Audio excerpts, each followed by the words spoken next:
Alright, next one's pretty simple. Motor speed controller. Everybody knows how to do this. Plug the motor into the speed controller.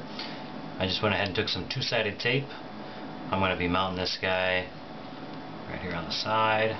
Seems like everybody puts theirs right there. There you go. No need to strap it down. It's light enough. It's not going to go anywhere. I'm just going to wrap these around the back and make the connection. Just right on this side here. Very, very easy to do.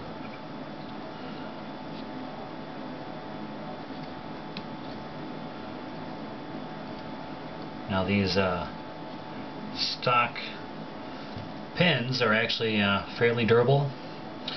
You know, as long as you get your connection solid and your solders were good, you shouldn't have any problem with current.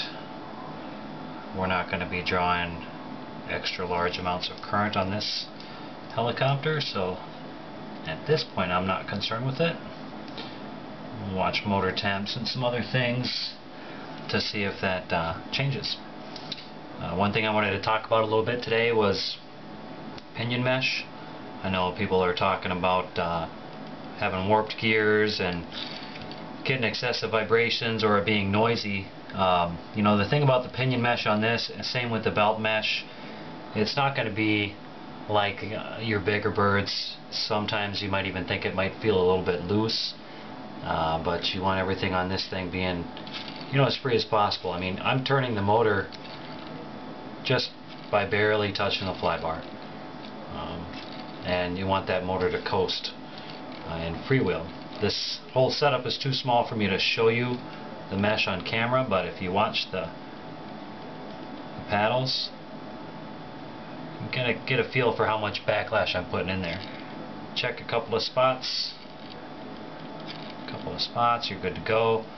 Now for the tail, one thing about the tail is same spiel. You know, you want to be able to skip the tail with about a medium amount of force. So you'll see I'm holding the head, and if I give it just a medium amount of force, I want the tail to skip a tooth. That's good if it does that. In flight, the motor's going to actually be putting tension on that tail. You know, if it's too loose, of course it's going to skip, but if it's too tight, you're going to be snapping belts.